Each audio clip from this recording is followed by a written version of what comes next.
ឥឡូវយើងមកបន្តជាមួយនឹងលំហាត់អន្តេក្រាបន្តទៀតតែលំហាត់អន្តេក្រានេះគឺជាលំហាត់ដែលនៃរបស់អន្តេក្រារបស់យើងគឺជាប់ជាមួយនឹងតម្លៃដាច់ខាតអូខេអញ្ចឹងរបៀបដោះស្រាយអន្តេក្រាហ្នឹងដំបូងឡើយយើងត្រូវសិក្សាសញ្ញានៅក្នុងអន្តេក្រានឹងសិនសិក្សាសញ្ញានៃអនុគមនៅក្នុងអន្តេក្រានឹងជាមុនសិនដោយយើងយកតម្លៃដែលនៅក្នុងហ្នឹងឬក៏អនុគមនៅក្នុងហ្នឹងឲ្យវាស្មើ0សិក្សាសញ្ញាអញ្ចឹងយើងឲ្យកន្សោមឬក៏ផលគុណកតាទាំងពីរខាងក្នុងបាញ់នេះឲ្យវាស្មើ0ទីរកឬវាមួយមកអញ្ចឹងឬទី1យើងរកឃើញ1ឬទី2យើងរកឃើញ2អូខេ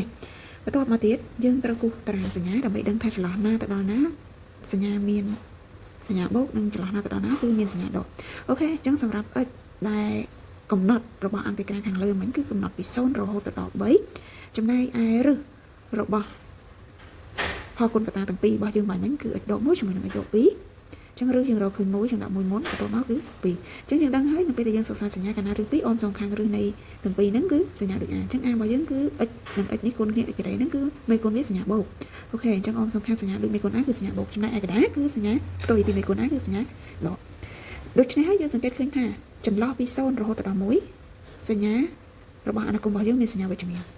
ចន្លោះពី1រហូតដល់2សញ្ញារបស់អនុគមរបស់យើងមានសញ្ញាអវិជ្ជមានចន្លោះពី2រហូតដល់3សញ្ញារបស់អនុគមរបស់យើងមានសញ្ញាវិជ្ជមានដូច្នេះហើយអន្តេក្រាដែលយើងត្រូវសិក្សាមាន3ចន្លោះអូខេអញ្ចឹងមុននឹងសិក្សាអន្តេក្រានៃ3ចន្លោះហ្នឹងគឺដំបូងយើងត្រូវកណនីអន្តេក្រាមិនកំណត់ជាមុនសិនឲ្យវាចេញចម្លើយដើម្បីមានភាពងាយស្រួលក្នុងការកណនីអញ្ចឹងអន្តេក្រា x ការ៉េរបស់យើងនេះយើងដឹងហើយអន្តេក្រាគឺការស្វ័យគុណអញ្ចឹងបាន x ស្វ័យគុណ3នៅលើ3ដកជាមួយនឹង3អន្តេក្រា x បានស្វ័យគុណ2នៅលើ2បូកជាមួយនឹងអន្តេក្រាលេខបានលេខនឹងថែមជាមួយនឹង x អញ្ចឹងហ្នឹងគឺជាអន្តេក្រាមិនកំណត់យើងត្រូវយកមកប្រើនៅក្នុង3ចន្លោះបាញ់មិញហ្នឹងអញ្ចឹងដោយឡែកអន្តេក្រាកំណត់ពី0ដល់3នៃអនុគមរបស់យើងហ្នឹងគឺយើងបែងចែកជា3ចន្លោះតាមតារាងសញ្ញាបាញ់មិញចន្លោះពី0ដល់1គឺសញ្ញារបស់យើងវិជ្ជមានចន្លោះពី1រហូតដល់2សញ្ញារបស់យើងអវិជ្ជមានអញ្ចឹងយើងដាក់សញ្ញាដកពីមុខអន្តេក្រាចន្លោះពី1ដល់2នៃអនុគមដដែលហ្នឹងទេខុសតែការកំណត់ចន្លោះណាដល់ណាទេបូកជាមួយនឹងចន្លោះទី3គឺចន្លោះដែលមានសញ្ញាវិជ្ជមានដែលកំណត់ពី2ដល់3អញ្ចឹងអនុគមហ្នឹងយើងដដែលទេដដែលគ្រាន់តែខុសគ្នាពីចន្លោះណាទៅចន្លោះណា3ចន្លោះហ្នឹងបន្ទាប់មកយើងយកតម្លៃ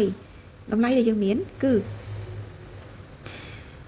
យើងអន្តេក្រារួចហើយបាញ់មិញហ្នឹងគឺ x គីបនៅលើ3ដកជាមួយនឹង 3x ក្រេលើ2បូកជាមួយនឹង 2x អញ្ចឹងយើងយកចម្លើយដែលយើងអានហើយហ្នឹងយើងមកដាក់មកហើយយើងកំណត់ពី0ដល់1ដក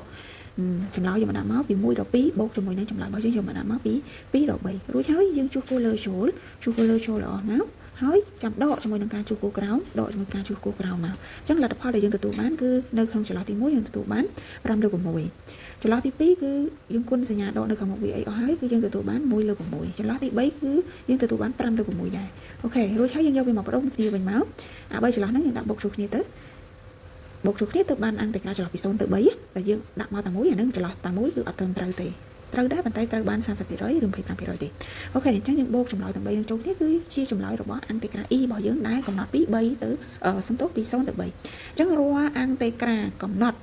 នៃតម្លៃដែលខាងនៃអនុគមណាមួយគឺយើងត្រូវសិក្សាសញ្ញានៅក្នុងតម្លៃដែលខាងហ្នឹងជាមុនសិនត្រូវដឹងថាចន្លោះណាទៅដល់ណាមានសញ្ញាវិជ្ជមានចន្លោះណាដល់ណាមានសញ្ញាអវិជ្ជមានរួចហើយចាំយើងប្រមូលបូកឬក៏តាមសញ្ញាបើមានដកយើងដកវាចូលគ្នាគ្រប់ចន្លោះឲ្យគេវិញទើបចេញចម្លើយពិតប្រាកដដែលត្រឹមត្រូវ